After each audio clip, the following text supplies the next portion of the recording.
Hi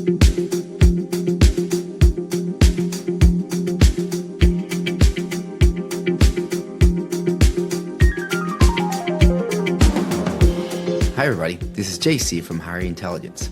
Every week in our podcast, we cover technical aspects in conversations with experts in and around AI and its application for higher education.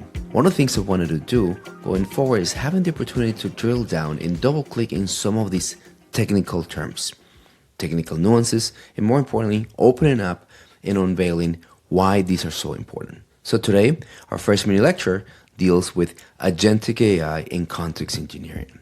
First, let's start with what is an agent. We speak of agentic AI, and one of the important departures is to look at its counterpart, a chatbot. Specifically, if you interacted with AI, you probably have seen a reactive chatbot, the experience in ChatGPT and Claude in which you ask, it answers, and the session ends. There's no memory. It feels like you're meeting your best friend every other week. It's a single generation type of prompt, one response. It looks like write me an email.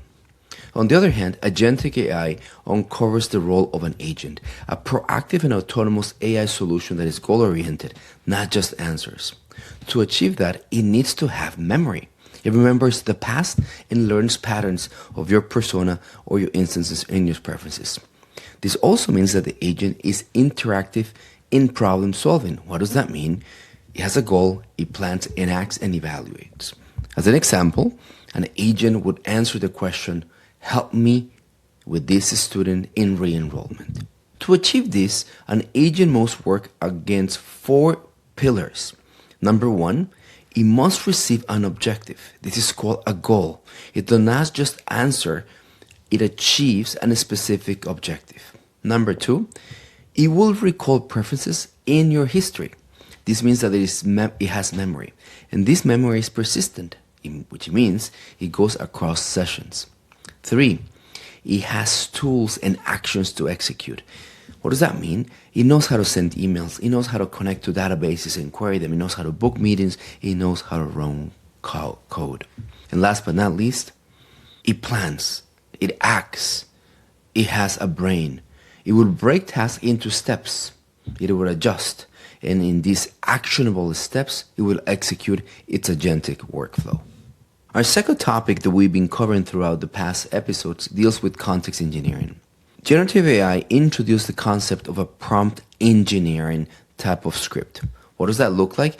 It looks like crafting an input to get the AI output that you wanted. We also learned that a good AI output required a really good prompt. This worked at the surface level in a message type. What does that mean? Write me a warm email to a student who missed 3 classes. Specifically, this type of input generating the specificity that you wanted on that output. Now, context engineering is more nuanced than that. What is it? It's making sure that AI has the right information first. The student, it's a freshman student. The student is a female student who is pursuing engineering as well. It works at the infrastructure level, which means data pipelines and in systems. This is why the good AI that we see today, it's hungry for context, and the context emerges from the wiring and the deployment of real-time information. So the type of context engineering thing that we see today, it's connecting a student's enrollment status, attendance records, financial aid history to AI before it writes. So that it can come and say that the engineering freshman student who is a female has a lapse in attendance, and as such, her financial aid will be compromised. The 4 pillars of context engineering deal around identity.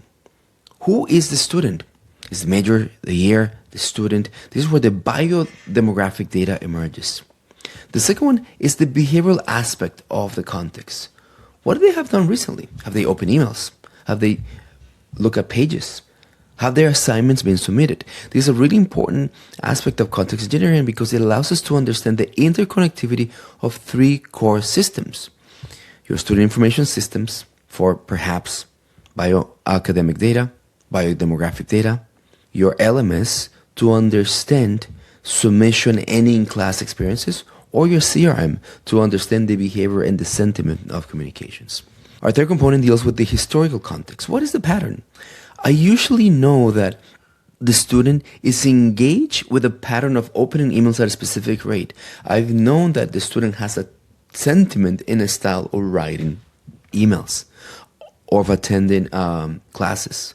And in such, we're trying to understand if there's changes in those behaviors.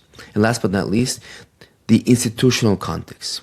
This is where rules apply that localize how your school or how the context of the academic institution behaves. In this case, deadlines, policies, financial aid, and resources available.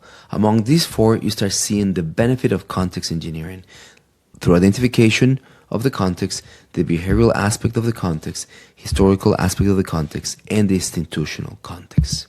So in 2026, what we know is that the AI that works has context, knows who it is talking to, knows what matters right now.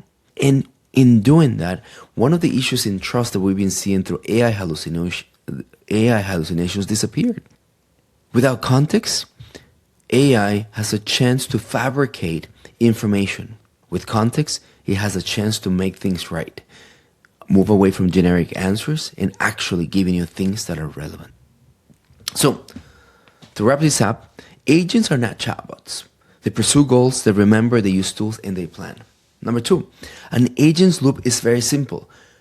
There needs to be a goal that leads into a plan, it acts and it verifies. And we repeat this until the objective is accomplished.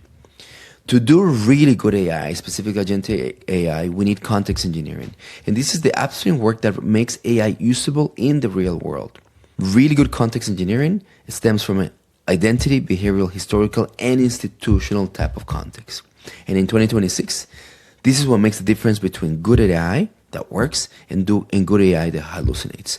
Context is the key. Thank you, and I hope you appreciate this mini lecture in higher intelligence.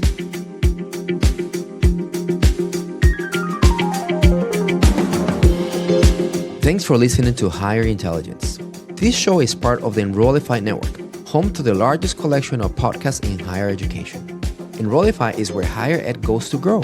You can find more podcasts, webinars, videos, blogs, and more.